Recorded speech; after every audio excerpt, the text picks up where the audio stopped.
Assalamualaikum warahmatullahi wabarakatuh. Perkenalkan, nama saya Krisna Cakraningrat dari Teknik Informatika dari kelas I.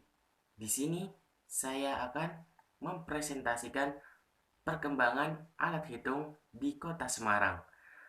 Perkembangan teknologi informasi yang sedemikian pesat menyebabkan komputer semakin dikenal luas oleh kalangan masyarakat, sehingga fungsi komputer tidak hanya sebagai alat pengolah data, namun sebagai sarana pendukung untuk menyelesaikan segala pekerjaan, baik di kantor maupun di rumah. Penggunaan komputer pun sudah mulai merambah pada dunia pendidikan, berperan sebagai alat bantu siswa dalam belajar. Istilah komputer pertama kali diambil dalam bahasa Latin, computare, yang berarti menghitung. Sehingga pada awalnya komputer dipakai oleh manusia hanya untuk membantu tugas berhitung. Namun, sampai saat ini definisi tersebut terus mengalami perkembangan.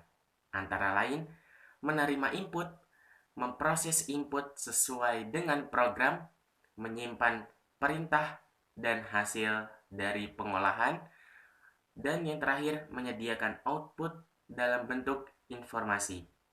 Alat hitung yang pertama yang ada di lingkungan masyarakat di Semarang yang saya ketahui dan saya ambil semua referensi dari teman-teman dan juga dari penduduk sekitar, yaitu yang pertama adalah sempoa atau abakus. Asal-usul sempoa sulit dilacak karena alat hitung yang mirip sempoa banyak dikenal di berbagai kebudayaan di dunia. Konon, sempoa sudah ada di Babilonia di Tiongkok. Alat ini sudah dianggap sebagai awal mula mesin komputasi yang muncul pada 500 tahun yang lalu. Kelebihan dari sempoa adalah dapat digunakan untuk perhitungan dasar, yaitu penjumlahan, pengurangan, perkalian, pembagian, dan mudah digunakan, dibawa, dan bentuknya pun sederhana. Kekurangannya yaitu tidak dapat digunakan dalam perhitungan yang rumit. Sempoa atau abakus diciptakan dalam berbagai macam media. Ada yang terbuat dari plastik, dari kayu, dari bambu, dari besi, dan lainnya. Untuk buahnya yang bundar-bundar itu bervariasi, dari biji-bijian bisa, dari batu-batuan juga bisa, dan manik-manik. Untuk menggunakan sempoa sendiri seperti di gambar, yaitu 9 ditambah 6 sama dengan 15. Jadi untuk ruas bagian atas kita beri nomor 9, dan untuk ruas bawah kita tambah huruf 6. Jadi kita buat permisalan 9 menjadi 10, yaitu biji yang warna merah itu digeser ke kiri, dan untuk permisalan yang selanjutnya 6 menjadi 5. Untuk biji yang biru kita geser ke kanan untuk menjadi angka 5. Lalu di situ bisa kita simpulkan 9 ditambah 6 sama dengan 10 ditambah 15, hasilnya 15. Lalu alat hitung yang kedua yang sering digunakan di lingkungan masyarakat adalah kalkulator. Kalkulator adalah alat hitung yang sering dijumpai di masyarakat. Alat hitung ini dimodifikasi oleh Vannevar Bush pada tahun 1890 sampai 1974, membuat sebuah kalkulator untuk menyelesaikan persamaan diferensial di tahun 1931. Mesin tersebut dapat menyelesaikan persamaan diferensial kompleks yang selama ini dianggap rumit oleh kalangan akademis. Kalkulator sebagai alat hitung mengalami perkembangan dengan perhitungan sampai sin, cos, dan tan. Untuk perhitungan matematis sederhana, cukup mengetikkan angka-angka yang ingin dilakukan perhitungan.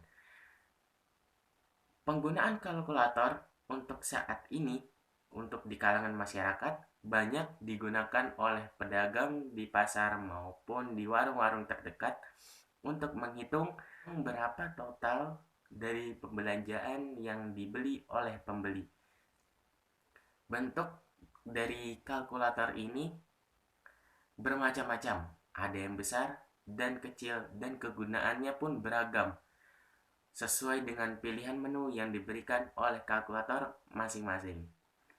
Yang ketiga ada komputer. Ya, komputer sekarang sangat mudah untuk dijumpai, ditemukan oleh seorang mekanik bernama Charles Babbage pada abad ke-19 sekitar tahun 1830-an. Karena itu, ia juga sering disebut sebagai bapak komputer. Komputer adalah mesin hitung elektronik yang dapat menerima input digital dan mengeluarkannya dalam bentuk pengeluaran atau informasi. Fungsi komputer sendiri pada dasarnya sangat berbeda tergantung pada pengguna. Fungsi utama dari komputer adalah data input, data processing, data output, data storage, dan data movement. Dan berikut adalah beberapa komponen yang ada pada komputer, yaitu unit input, unit pemrosesan, dan unit output. Manfaat komputer dalam kehidupan sehari-hari sebagai berikut: mempermudah pekerjaan, media untuk mencari informasi sebagai media pembelajaran, media komunikasi, media hiburan, tempat usaha, dan sebagai kontrol media. Berikut adalah hasil dari presentasi saya, dan ketiga benda tersebut adalah benda-benda alat hitung atau asal mula dari komputer yang ada di kota Semarang. Dan apabila ada kekurangan, mohon maaf. Sekian dari saya, Krisna Cakraningrat. Mohon pamit undur diri. Wassalamualaikum warahmatullahi wabarakatuh.